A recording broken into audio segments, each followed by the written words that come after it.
Hello guys, welcome back to super 90 academy. आज हम बाल विकास के अंतर्गत पियाजे का संज्ञानात्मक विकास का सिद्धांत देखते हैं। ये बाल विकास एवं शिक्षा शास्त्र का महत्वपूर्ण टॉपिक है जो हमारे शिक्षक भर्ती परीक्षा CG TET, C TET, UP TET, रेट जैसे एग्जाम्स में पूछे जाते हैं। आइए प्रारंभ करते हैं पियाजे का संज्ञानात्मक विकास का सिद्धांत। तो पियाजे ने संज्ञानात्मक विकास के संबंध में 4 सिद्धांत दिए थे, जो है संवेदी क्रियात्मक अवस्था, पूर्व संक्रियात्मक अवस्था, मूर्त या ठोस संक्रियात्मक अवस्था और चौथा आता है औपचारिक संक्रियात्मक अवस्था।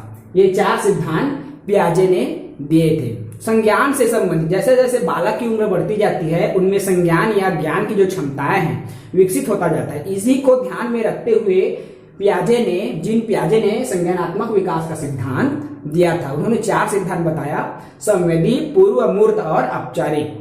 संवेदी, पूर्व, अमूर्त और औपचारिक।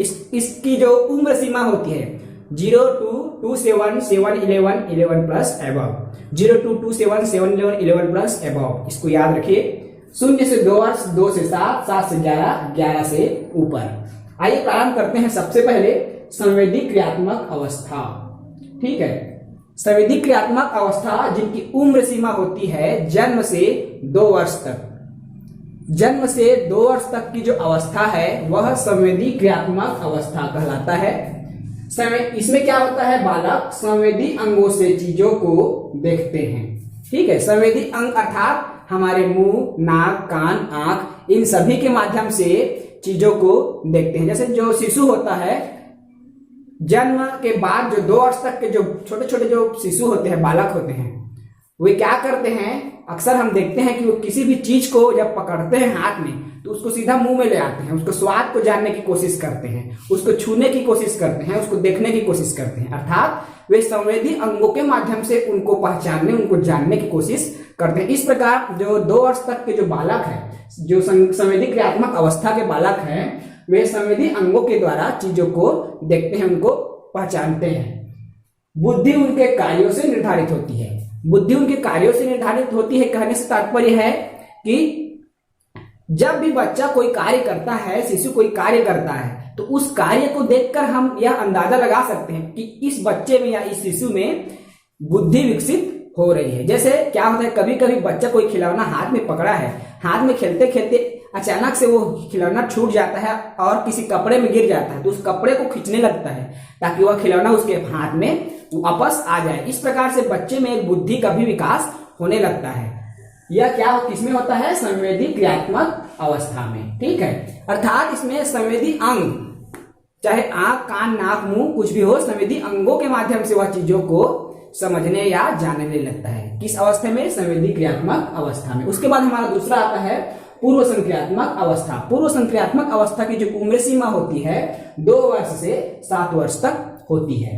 अभी 2 वर्ष से 7 वर्ष के जो बालक है उनका क्या है, प्रतीकात्मक विचार, तार्किक सोच आने लगता है। प्रतीकात्मक विचार से तात्पर्य है प्रतीक, चीजें जो होती, वस्तुओं को देखकर उनके बारे में वह विचार करने लगता है कि ये कैसी है, क्या चीज है, कैसे होता है। इन सभी प्रकार के विचार जो है वस्तु को देखकर पूर्व क्रियात्मक अवस्था के जो बालक है अर्थात 2 वर्ष से 7 वर्ष के जो बालक है उसमें आने लगता है। वस्तु स्थायित्व आने लगता है। वस्तु स्थायित्व आने लगता है अर्थात वह वस्तु को देखकर समझने लगता है कि ये चीजें ये है। जैसे बच्चा अगर कोई भी गेंद को देखता है तो बच्चे के मन में एक स्थायित्व कहना चाहिए, स्मरण शक्ति विकसित हो जाता है। हाँ, कि यह गेंद है, यह फुटबॉल है, यह बैट है, यह बॉल है। इस प्रकार से उनके मन में एक स्थायित्व, किसी भी वस्तु को लेकर स्थायी समझ विकसित हो जाती है। यह क्या होता है, कब होता है, 2 वर्ष से 7 वर्ष की उम्र में, अर्थात पूर्व संक्रियात्मक अवस्था में। प्रतीकात्मक विचार, तार्किक सोच और इस वस्तु को देखकर उनमें स्थायित्व का गुण विकसित हो जाता है। ठीक है, अगला हमारा आता है मूर्त या ठोस संक्रियात्मक अवस्था। मूर्त अर्थात ठोस वस्तु जिसे हम देख सकते हैं। ठीक है, ये भी याद रखो। मूर्त और अमूर्त जब बातें आती है शिक्षा में तो हम अक्सर उसको समझ नहीं पाते। तो मूर्त अर्थात ठोस जिसे हम देख सकते हैं और अमूर्त अर्थात जिसे हम नहीं देख सकते। ओके, उसके बाद देखें मूर्त या ठोस संक्रियात्मक अवस्था। तो यह अवस्था या उम्र सीमा होती है 7 वर्ष से 11 वर्ष तक की अवस्था। इस अवस्था में क्या होता है, मूर्त चीजों पर तर्क करने लगता है। इस अवस्था से जो बालक है मूर्त चीजों पर अर्थात जो ठोस चीजें हैं उसको देखता है, उसके बारे में चिंतन मनन सोच विचार करने लगता है कि ये क्या है, कैसा है, किस प्रकार से होता है। इस प्रकार से उसमें ठोस समझ विकसित हो जाता है। क्योंकि यह जो अवस्था है मूर्त संक्रियात्मक जो अवस्था है विद्यालय जाने की अवस्था होती है। ठीक है, प्रारंभिक जो अवस्था है 7 से 11-12 ये जो है विद्यालय की अवस्था है। इसलिए बालक जो है चीजों को समझने की उनमें जिज्ञासा उत्पन्न होने लगती है, वह जानने की कोशिश करने लगता है। ठीक है, उसके बाद आता है मानसिक कार्य करने योग्य हो जाता है। क्योंकि यह क्या है, मैंने कहा विद्यालय जाने की अवस्था है। ठीक है, तो विद्यालय जाने की अवस्था अर्थात वह मानसिक कार्य, कोई भी गणितीय कार्य, जैसे वह जोड़ घटाव सीखने लगता है, किसी भी वस्तु को देखकर उसकी पहचान कर सकता है, उसके साथ साथ उसकी गणना भी करना सीख जाता है। अर्थात ठोस चीजों को देखकर भेद कर सकता है। ठीक है, ठोस चीजों को देखकर, जैसे हम एक बड़ी गिलास, एक छोटी और मोटी गिलास को भी बच्चों को अगर बताते हैं तो उनको देखकर बच्चा पहचानने लगता है, जानने लगता है, उनके बीच अंतर स्पष्ट करने लगता है कि ये चीजें बड़ी है या इनमें ज्यादा वस्तुएं हैं, इनमें ज्यादा पदार्थ हैं और इनमें कम पदार्थ हैं या कम वस्तुएं रखी गई। इस प्रकार से बच्चे ठोस चीजों को देखकर उनमें अंतर करने लगता है।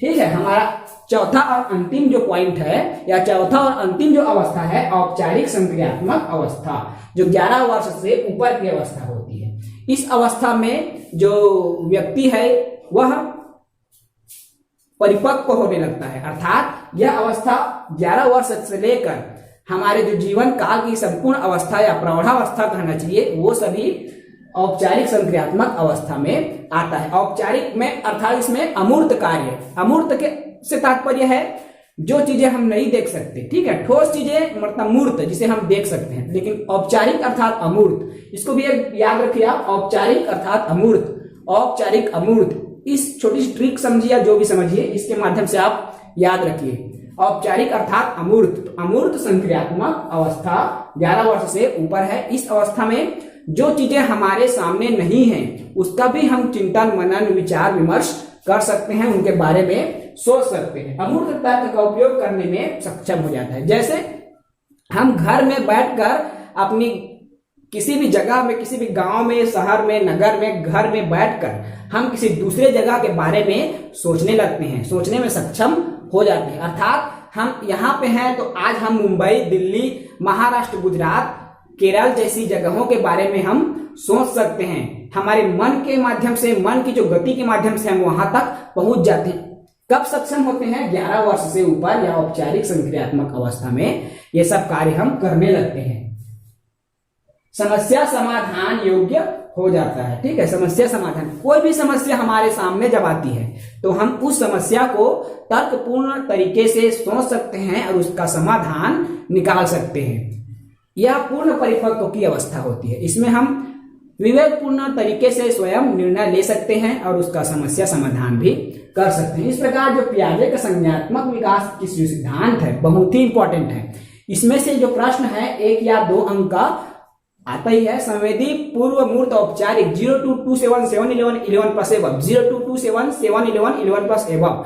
इसको बिल्कुल याद रखिए। कभी कभी क्या होता है, इसमें केवल जो उम्र सीमा है उसको पूछ देते हैं, या फिर कभी कभी क्या होता है, इसलिए मैं बिल्कुल शॉर्ट और बहुत ही इंपॉर्टेंट जो बिंदु है उसको ही इस अवस्था में रखा हूं, क्योंकि जब भी प्रश्न बनता है इन्हीं बिंदुओं को ही विकल्प के रूप में रखा जाता है। इसलिए मैंने बहुत ही अच्छे तरीके से अपने नोट्स के माध्यम से विकल्पों को ही रखा है ताकि आपको समझने में कोई प्रॉब्लम ना हो। बिल्कुल आप, मैंने 2-2 लाइन का ही लिखा है जिसे आप याद रखिए, क्योंकि जब भी क्वेश्चन आएगा सीटेट में या कोई भी शिक्षक भर्ती परीक्षा में तो विकल्प के रूप में इन बिंदुओं को ही रख के पूछते हैं। आपको थोड़ी सी समझ की आवश्यकता है। अगर आप समझ गए तो इस सिद्धांत को या इस सिद्धांत से संबंधित जितने भी प्रश्न आते हैं उनको आप आसानी से बना सकते हैं। यह बहुत ही इंपॉर्टेंट टॉपिक है।